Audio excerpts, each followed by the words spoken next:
नमस्कार दोस्तों, आइए चलते हैं आगे। इस कारण देवर्षि नारद को बनना पड़ा था एक बार बंदर। भक्तों, हमारे चैनल पर नई नई कथाएं व लीला व कहानी आती हैं। देहाती अनमोल कहानी चैनल को सब्सक्राइब जरूर करना। भक्तों, समझना जरूर, श्री नारद बड़े ही तपस्वी और ज्ञानी ऋषि हुए, जिनके ज्ञान और तप की माता पार्वती भी प्रशंसित थी। तभी एक दिन माता पार्वती श्री शिव से नारद मुनि के ज्ञान की तारीफ करने लगी। शिव ने पार्वती जी को बताया कि नारद बड़े ही ज्ञानी हैं, लेकिन किसी भी चीज का अहंकार अच्छा नहीं होता है। एक बार नारद को इसी अहंकार घमंड के कारण बंदर बनना पड़ा था। ये सुनकर माता पार्वती को बहुत आश्चर्य हुआ। उन्होंने श्री शिव भगवान से पूरा कारण जानना चाहा। तब श्री शिव ने बतलाया, इस संसार में कोई कितना ही बड़ा ज्ञानी हो, लेकिन श्री हरि जो चाहते हैं वो उसे बनना ही पड़ता है। नारद को एक बार अपने इसी तप और बुद्धि का अहंकार घमंड हो गया था। इसलिए नारद को सबक सिखाने के लिए श्री विष्णु को एक युक्ति सूझी। भक्तों, समझना जरूर, हिमालय पर्वत में एक बड़ी पवित्र गुफा थी।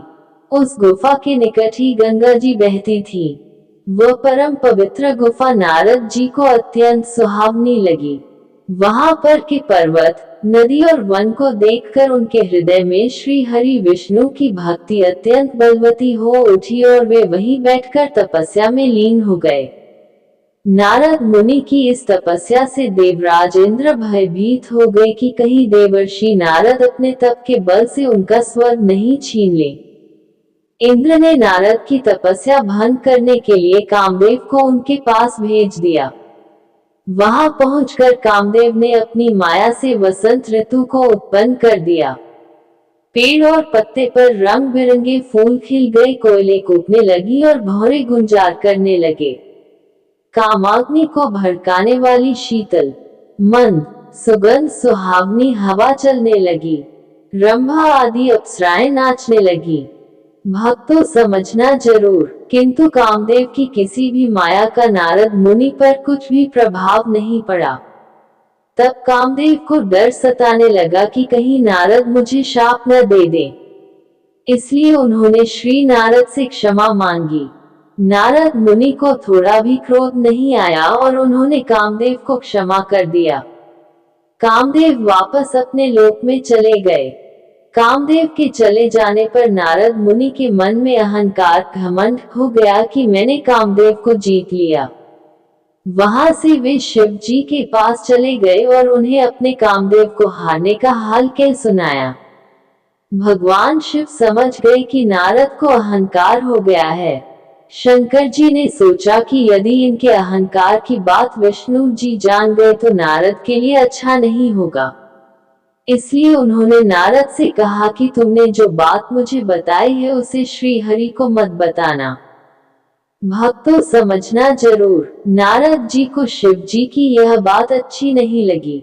उन्होंने सोचा कि आज तो मैंने कामदेव को हराया है और ये भी किसी को नहीं बताऊं।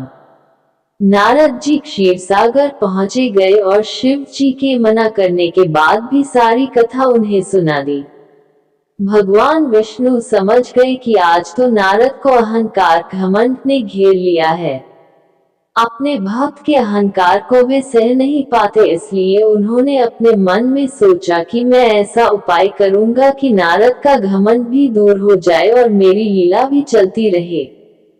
नारद जी जब श्री विष्णु से विदा होकर चले तो उनका अभिमान और भी बढ़ गया। इधर श्री हरि ने अपनी माया से नारद जी के रास्ते में एक बड़े ही सुंदर नगर को बना दिया। उस नगर में शीलनिधि नाम का वैभवशाली राजा रहता था। उस राजा की विश्व मोहिनी नाम की बहुत ही सुंदर बेटी थी, जिसके रूप को देखकर लक्ष्मी भी मोहित हो जाएं।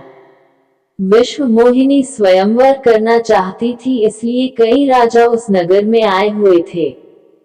भक्तों, समझना जरूर, नारद जी उस नगर के राजा के यहाँ पहुंचे तो राजा ने उनका पूजन करके उन्हें आसन पर बैठाया। फिर उनसे अपनी कन्या की हस्तरेखा देखकर उसके गुण दोष बताने के लिए कहा। उस कन्या के रूप को देखकर नारद मुनि वैराग्य भूल गए और उसे देखते ही रह गए। उस कन्या की हस्तरेखा बता रही थी कि उसके साथ जो विवाह करेगा वह अमर हो जाएगा, उसे संसार में कोई भी जीत नहीं सकेगा और संसार के समस्त जीव उसकी सेवा करेंगे। ये बात नारद मुनि ने राजा को नहीं बताई और राजा को उन्होंने अपनी ओर से बनाकर कुछ और अच्छी बातें कह दी। प्रोप्राइटर है प्रमोद यादव, ग्राम बादरी वाले।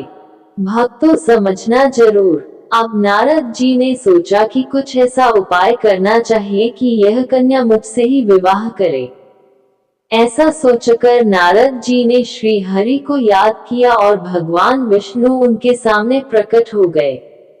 नारद जी ने उन्हें सारी बात बताई और कहने लगे, हे नाथ, आप मुझे अपना सुंदर रूप दे दो ताकि मैं उस कन्या से विवाह कर सकूं। भगवान हरि ने कहा, हे नारद, हम वही करेंगे जिसमें तुम्हारी भलाई हो। ये सारी विष्णु जी की ही माया थी।